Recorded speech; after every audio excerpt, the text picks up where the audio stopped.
diversity officers whose job includes protecting staff from the content of overheard conversations. We're joined now by Mr. Free Speech himself, Lord Young, Director of Free Speech Union. Welcome. Thanks, Josh. About this before. This is a real problem. It seems to be continuing. It doesn't seem like the government's listening.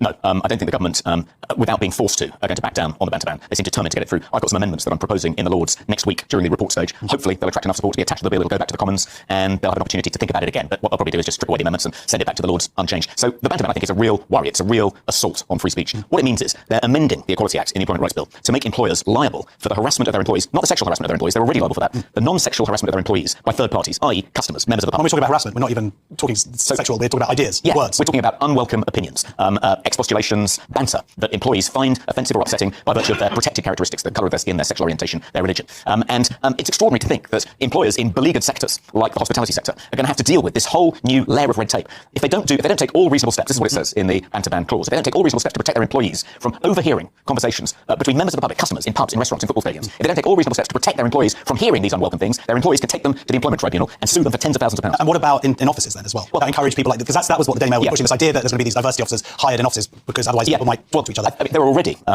EDI officers employed in offices, particularly in the public sector, and their job is to protect employees from being harassed by other employees, which is already what the Equality Act says employers have to do. And I think what the Mail on Sunday means is that where a workplace is a pub or a restaurant or a sports stadium, employers will have to employ what we're calling banter bouncers, people whose job it is to make sure customers in those venues don't say anything, don't express any opinions, don't assume the gender of the people serving them in a way that they might find upsetting and could lead to a case being brought against their employer in the Employment Tribunal. Don't forget, Josh, that the Employment Tribunal is completely overwhelmed at the moment. So one of the things this new clause will do will introduce a whole new swathe of cases which will block up the Employment Tribunal even more. I mean, we've got a case, this guy Sabah Sadie fired from a housing association because he stood as a reform candidate. That's not going to be heard until 2027 because the backlog now is at least the Employment Tribunal even more. I mean, we've got a case, this guy Sabah Sadie fired from a housing association because he stood as a reform candidate. That's not going to be heard until 2027 because the backlog now is at least 2 years. And it's just going to be completely overwhelmed. And there was a stat today in the Sunday Times that since the budget was introduced, only a few months ago, the 69,000 or so people have lost their jobs in the hospitality sector. This is going to make it even worse. According to the Campaign for Real Ale, pubs are closing at a rate of 37 a week. This is going to decimate the pub trade. I mean, this is the death knell for the good old British pub. This government doesn't know what it's doing. There isn't a single person in the government who's ever run a business. They don't care about the impact that measures like the banter ban will have on struggling businesses. They don't care about the additional legal burden they'll be placing on them, the additional risks of having a business in which your employees could sue you for not protecting them from overheard conversations between customers. I mean, it's absolutely ridiculous, and it's going to destroy the hospitality sector. Yeah, well, the other statistic I read in that article was that since 2021, the employment tribunals that involve banter has gone up 41%, and that was just a few years ago. So we've seen, every day we see some crazy